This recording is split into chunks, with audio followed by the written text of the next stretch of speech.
Welcome to the Travel Squad podcast, where adventure meets inspiration. We're your hosts. I'm Brittany.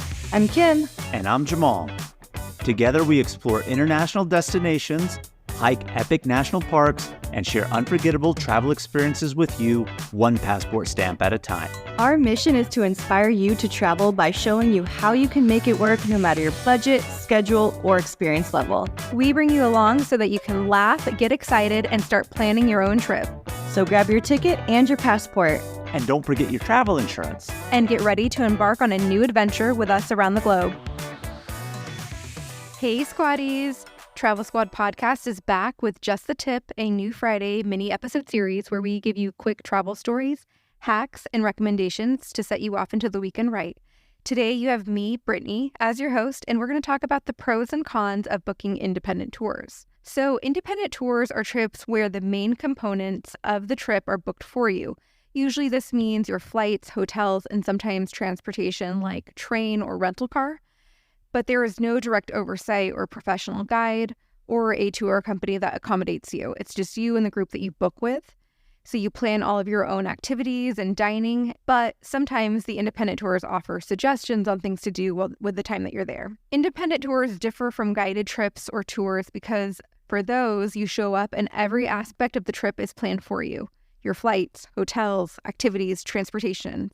So guided trips are typically on a strict schedule versus independent tours, which offer suggestions and flexibility. This differs from guided trips or group tours because for those, you just show up and every aspect of the trip is already planned for you.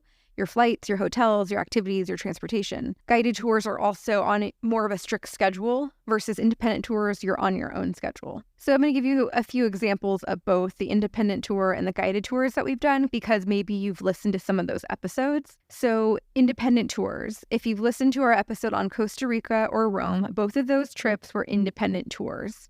And if you've listened to our episode on Morocco, Ecuador, Uganda, China, the Adriatic coast, you can hear about our experiences on guided tours. I just want to throw out there that all of these tours are specifically offered by Gate One, but this is not a sponsored episode in any way. They're just a travel company that we use the most, so just putting that disclaimer in. All right, let's get into it. Let's talk about the pros first. So I think one of the biggest pros is independent tours are often cheaper than booking it all on your own. For Costa Rica, for example, we paid about $1,000 a person for 1 week. And when I went to book the exact same hotels, rental car, and flights, it was a few $100s more. I want to say $400 to $500 more. So that's a huge savings right there per person.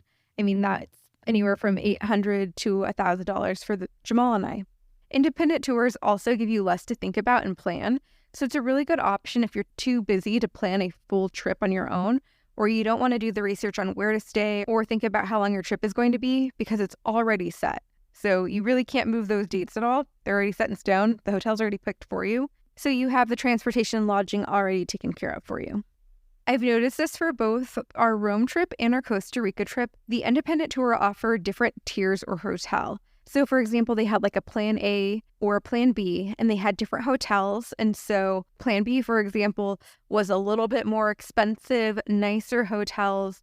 Costs a little bit more, but not a huge difference. So you can pick your hotels and your plan based on your comfort level and where you want to stay. Sometimes I look at where it's located. Sometimes I look at the rating of the hotel. Sometimes I look at a combination of both. So it really just depends on what you're looking for in a trip. If you're looking to save money, if you're looking to be closer to the city center, those sorts of things. One thing I really love about independent tours is flexibility. It gives you the flexibility to create your own itinerary and change plans on the go. Anytime we're on a guided tour and we go to a national park or nature spot, I always want more time there. But when you're on a guided tour, they only usually give you like an hour, possibly 2 hours there. But on an independent tour, you plan out your own days so you can choose to spend as long or as little as you want at each destination. Independent tours also give you the ability to personalize them a little bit more. A lot of the times, guided tours have stuff built in that don't always appeal to you. For example, when we were in China, we went to a jade shop. In some other countries, we've been to villages, or in Morocco, we went to a rug shop. But with independent tours, you don't have these. So this allows you to adjust and accommodate your trip to you. So if you're a foodie, go eat at some really great restaurants. If you're into architecture, go check out the historical city center. If you love the outdoors, go find a hike that you want to do so you can tailor the trip a little bit more to you. As with anything, there's cons. So I just wanted to get into some of the cons with you. So let's talk about planning. Although you have the flexibility and personalization that we just talked about, on independent tours, you do have to plan out all of your activities, transportation, and dining. So it does require you to put some effort into the trip versus guided tours where you just show up and you don't have to worry about anything. Another con is you could spend longer in a location than you wanted to. So when we were in Costa Rica, we were spending one night in San Jose. Kim did not want to spend the night in San Jose. She wanted to go ahead and move closer to Arenal, but that hotel was already paid for. So unfortunately, we did stay there. And it's just one of those things, like you're on this independent tour, but your route is already mapped out for you, especially if you're moving locations. So you may want more time in one spot and less time in another, but you really don't have that option or flexibility in that sense. Another con is you can't make any changes to accommodations. I did mention the different tiers that you could book or the different plans that you could book, but you can't really change where you stay completely.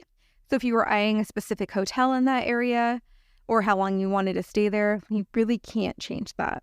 Another con to independent tours is you'll be navigating unfamiliar areas or dealing with emergencies alone rather than being able to seek guidance from your tour manager or guide. When we were in China, someone did get ill and they had to go to the hospital, but our guide really helped them through that process versus if you're on your own, you're on your own. If you're on an independent tour, there's no one that's going to help you or guide you in those emergency situations.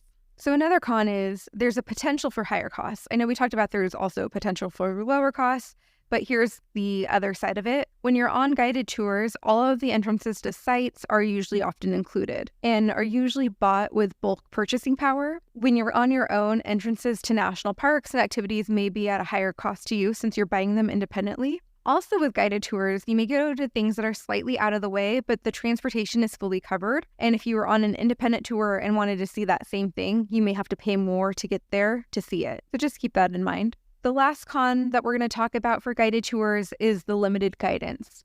So this is probably one of the biggest cons for me because on guided tours, you often get local professional guides and insight. So on independent tours, you can miss out on the historical or cultural context. There's so many times that we're walking through a new city and, it's a historical site or center and we want to know the history behind it. But on an independent tour, you don't have that local guide to tell you the significance or the history of that city versus if you're on a guided tour, a lot of it focuses on city tours and being with a local guide and getting that perspective, the historical, the significance of it, the significance of the region. But on a guided tour, you get all of the historical and cultural context. But with all of this being said, I've really enjoyed the independent tours that Gate One has offered. And I really do hope that they create more because I do think that they are worth the value. So I hope this helps you if you're considering either an independent or guided tour. I do think independent tours are worth it. So definitely take a look at a few and see if any appeal to you. All right, Squatties, that's it for the week. Thank you so much for tuning into Just the Tip. Please make sure to subscribe, leave a review, and follow us on all the socials at Travel Squad Podcast. And have fun traveling this weekend. Bye, Squatties.